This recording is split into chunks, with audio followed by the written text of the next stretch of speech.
lagi dengan saya Diana Anggraini, masih dengan mata kuliah stakeholder. Kali ini kita berada di pertemuan ke-6. Sesuai dengan RPS, maka kita akan membahas tentang co-creation value. Sebelumnya kita ketahui dulu ya capaian pembelajaran dari perkuliahan kita hari ini. Yang pertama adalah mahasiswa mampu memahami pentingnya membuat co-creation value. Kemudian kemampuan menjelaskan mengapa co-creation value menjadi penting. Dan kemudian mahasiswa diharapkan ya memiliki ketepatan penjelasan mengenai co-creation value sehingga mampu membina relationship dengan stakeholder melalui nilai-nilai yang dibangun secara bersama. Oke, kita langsung mulai ya ke materi kita hari ini. Ada pertanyaan awal. Mengapa perlu dilakukan upaya yang melibatkan stakeholder dalam waktu yang panjang? Silakan yang mau menjawab, silakan diketik di kolom chat ya. Oke, udah ada nih 1-2 nih ya. Oke, kita lihat ya sekarang ya, kenapa kita perlu melibatkan stakeholder dalam proses jangka panjang perusahaan. Yang pertama ya, kalau kita bicara tentang co-creation value itu adalah upaya untuk menemukan berbagai pihak dalam upaya penciptaan karya yang memiliki nilai tambah, yang memiliki makna dan arti yang lebih dari yang sudah ada. Jadi dikembangkan lagi. Kemudian co-creation value ini adalah merupakan usaha untuk menciptakan entitas baru yang dinilai lebih baik dari yang sebelumnya. Ya kan? Karena kan dalam proses organisasi atau proses dalam kehidupan tuh pasti nggak ada yang sama, semua pasti berkembang, dinamis, berkembang ke arah yang lebih baik dalam upaya beradaptasi dengan perubahan yang ada. Sehingga hasilnya adalah nanti merupakan integrasi kompetensi ya dari seluruh sumber daya dan stakeholder yang ada. Kemudian menggabungkan seluruh nilai ya dari kolaborasi seluruh stakeholder.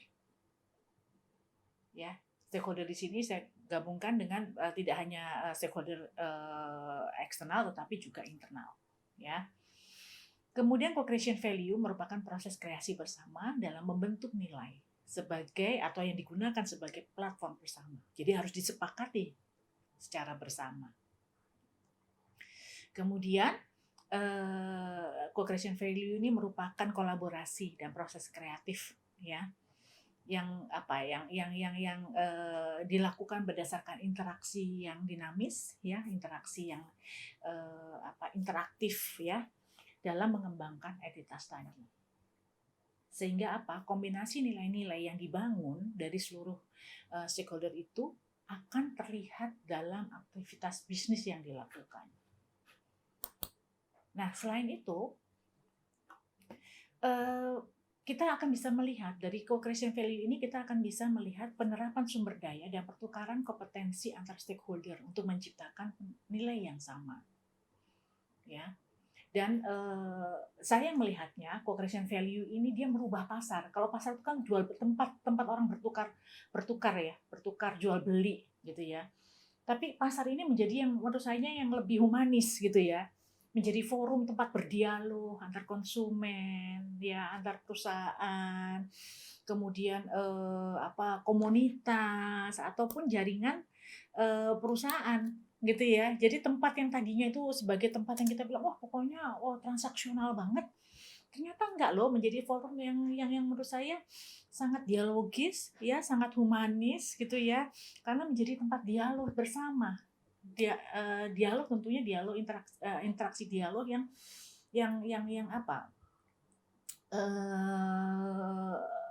menganggap bahwa seluruh stakeholder itu adalah memiliki kemampuan dan keahlian yang sama sehingga setara gitu ya.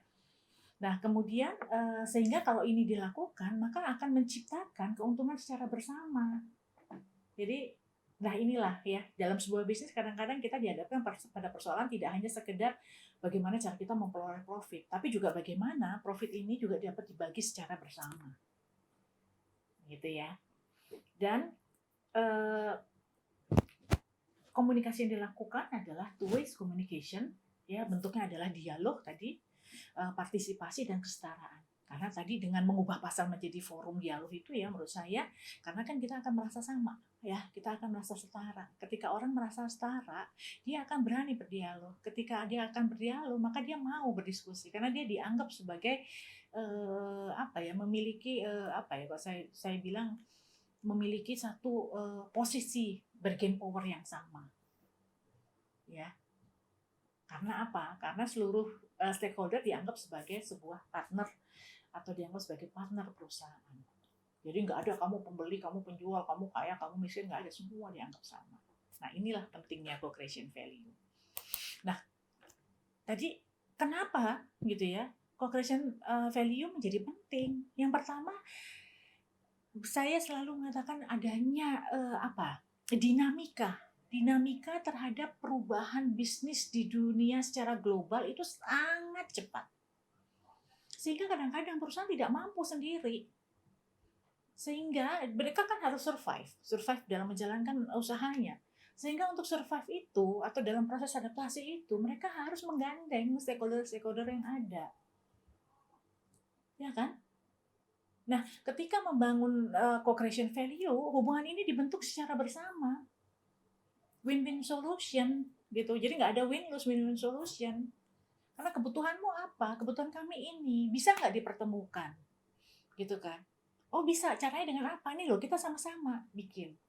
Kami akan mensupportmu, kami akan memenuhi kebutuhanmu sesuai dengan kebutuhanmu, kami akan mensupport usahamu. Nah ini akan jadi proses yang menurut saya timbal balik resiprokal gitu, ya, sehingga keterlibatan seluruh stakeholder sepanjang proses itu menjadi satu keharusan.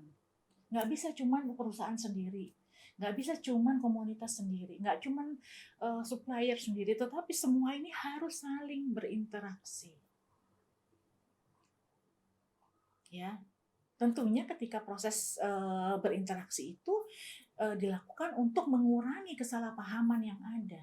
Karena tadi kan kebutuhan dari stakeholder itu pasti punya kebutuhan yang masing-masing berbeda. Tapi ini kan kemudian dipertemukan. Ini berbeda, ini berbeda. Ini kemudian ditemukan. Ketika ini ditemukan yang sama, kita jalan. Gitu ya. Dan akhirnya kan semua mendapatkan profit. Ya kan? Semua mendapatkan profit dari sini. Ya, kalau sudah semuanya mendapatkan profit, menurut saya ya apa sih yang dicari dari bisnis yang kita lakukan? Ya kan? Jawabannya cuma kepuasan. Habis dapat kepuasan ya itu terus nanti loyalitas, tinggal aja dibina itu. Ya kan? Walaupun sudah sampai taraf puas loyalitas tidak boleh ditinggalkan, tapi kan tinggal dibina. Tapi setidaknya kalau kita proses membina itu akan lebih mudah ketimbang kita membangun. Ya, oke, ini ada beberapa bentuk-bentuk co-creation value, ya, bisa didapatkan dari mana, ini banyak macamnya, gitu kan. Ya, kalau kita mau menciptakan dari mana? Gimana? Dari crowdsourcing bisa, dari sumber-sumber yang ada di sekeliling kita. Ya. Kemudian jadi dari mass customization, kebutuhan yang diciptakan secara massal. Dan memang untuk memenuhi kebutuhan. Jadi walaupun diciptakan secara massal bukan berarti tidak memenuhi kebutuhan, wajib harus ada seperti itu. Kemudian bisa didapatkan juga dengan peer-to-peer network, ya kan, berdiskusi dengan jaringan yang kita miliki, atau kita berbagi sumber yang sama, share resources, ya. Kita juga bisa melakukan aktivitas-aktivitas open innovation. Kita buat kompetisi. Kita ajak misalnya mahasiswa dari mana untuk misalnya bagaimana menjaga lingkungan yang baik gitu kan terhadap permasalahan saat ini dilombakan, ya. Atau kalau misalnya kita tidak bisa sendiri, ya sudah, kita join ide-ide yang kita punya itu, kita join dengan siapa? Stakeholder yang kita rasa bisa mampu mendukung aktivitas kita. Gitu. ya. Selain itu, kita juga bisa menggunakan pusat-pusat yang sudah berpengalaman sebelumnya, ya. Atau juga ya, terakhir adalah produk as a service. Dan kita ketahui bahwa sekarang produk apa ya, bukannya tidak bisa, jarang sekarang produk yang berdiri sendiri. Rata-rata selalu diikuti dengan service, gitu ya. Jadi konsumen ini memang aneh-aneh. Kalau dulu mah udah produk-produk aja, nggak perlu dilakukan dengan jasa, tambahan jasa. Sekarang enggak. Sekarang jasa itu justru malah akan menguatkan posisi dari produk tersebut, sehingga produk dan jasa itu menjadi satu kesatuan, gitu ya. Oke, sekarang kita lanjut ya ke proses bagaimana sih membentuk co-creation value tadi, gitu kan ya. Kalau kita lihat gambarnya ini kan ada co-visibilitas. Ini nggak tahu mana yang mulai duluan. Kita bisa bicara dari co-visibility yang duluan atau ke elevation duluan, tapi ini proses ini adalah saling berputar. Bisa saja masuk dari co-definition duluan, karena merasa bahwa definisi ini harus direpositioning ulang misalnya. Atau misalnya co-creation value itu bisa dibangun dari pengalaman yang ada, yang nggak disangka-sangka. Oh sehingga, oh iya ini bisa ditindaklanjuti. Ya kan? Atau pembangunan yang dilakukan. Ya. Jadi terbentuknya nih kalau lihat nih ya, kalau lihat gambar ini kan kita lihat tuh satu putaran yang ya. Nah, inilah proses terbentuknya co-creation value. Nah, ada juga 6 langkah penciptaan nilai ya, value co-creation ya. Di sini dibagi dua. Jadi ada co-production, ada value in use. Ya kan? Kita bisa lihat nih, ini dari keenam ini, walaupun 3 dari co-production, yaitu dengan knowledge, sharing konsumen, knowledge gitu ya. Kemudian ide dan kreativitas, kemudian ada equity, share control, and empower konsumen gitu kan. Kita kan bisa kan, kita memberdayakan konsumen ya gitu ya. Atau misalnya hasil dari interaksi, bagaimana kita memahami, menguatkan gitu kan ya. Itu bergabung dengan value in use ya. Nilai-nilai yang digunakan ketika proses aktivitas bisnis dilakukan. Misalnya experience, pengalaman, ya kan? Pengalaman dia ketika menggunakan apa, ketika melakukan kegiatan ini. Kemudian ke personalization, uniqueness, keunikan apa yang dipersepsikan ya gitu ya. Ini bisa digabungkan. Kemudian bagaimana juga membangun relationship.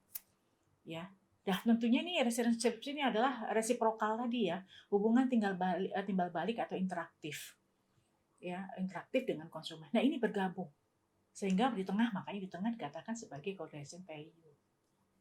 Nah ini adalah langkah penciptaan nilainya.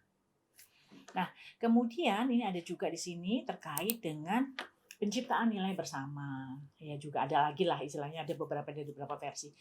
Ya, misalnya kita bisa juga melakukan kolaborasi dengan siapa? Dengan pendatang baru, ya kan?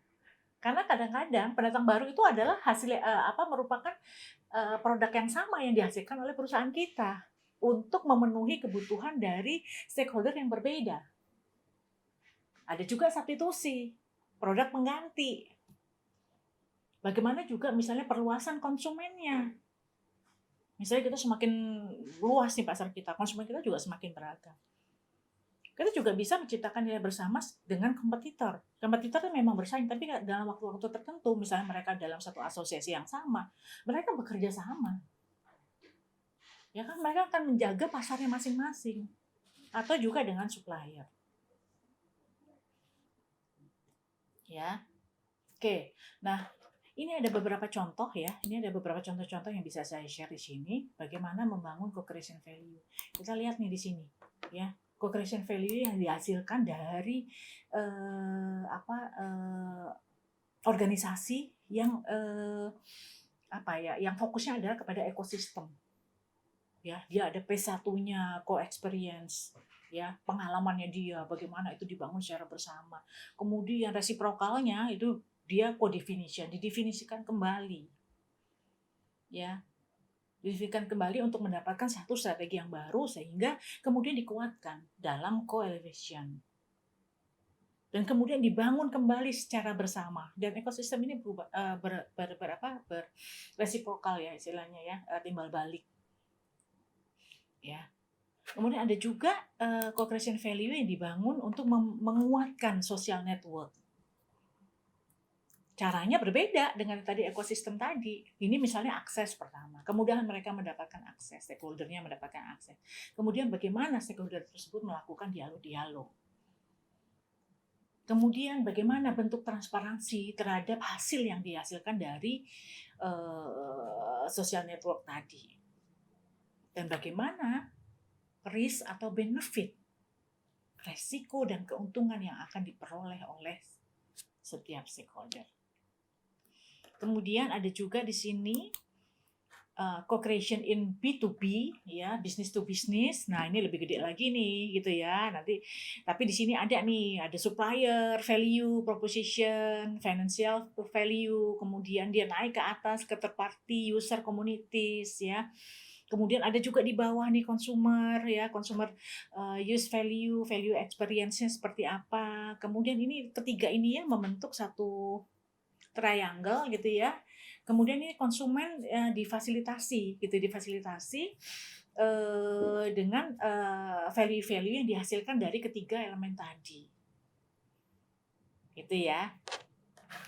Nah, yang terakhir adalah kalau kita kemarin mungkin di video pembelajaran saya di kewirausahaan kita belajar tentang bisnis model Canva. Nah, ternyata di co-creation value juga ada co-creation value Canva, gitu ya. Jadi ini kita bisa lihat di sini sama, tetap ada 9 building blocks, gitu ya, building blocks istilahnya. Ada cuma berbeda posisinya karena ada pengistilahannya. Karena kalau di co-creation value Canva ini yang pertama adalah value proposition. Silakan nanti teman-teman lihat di video pembelajaran saya tentang bisnis model Canva untuk melihat penjelasan apa sih sebenarnya value proposition itu, gitu ya. Kemudian ada company capabilities, kemampuan dari perusahaan. Nah, company capabilities ini dia reciprocal dengan company resources. Ya, sumbernya dari mana? Dan company resources dia akan berkaitan dengan the customer job to be done. Apa yang harus diselesaikan. Nah, gitu kan ya. Nah, kita bisa lihat lagi nih kan. Itu tadi dari sebelah sini, kadang kita dari sebelah sini. Customer desired outcomes. Apa? Ya, apa hasilnya ya yang akan yang diinginkan oleh customer. Nah, ini kan disesuaikan nih. Di sini ada customer journey, ada customer resources. Kemudian bergabung di tengah menjadi customer job to be done. Dari customer job to be done itu akan diturunkan menjadi company total customer engage value. Ya. Selain itu, ada juga customer experience value in use yang tadi kita sudah bahas tadi di atas. Oke? Demikian pembahasan saya tentang materi kuliah hari ini. Semoga bermanfaat. Salam sehat, salam Pancasila.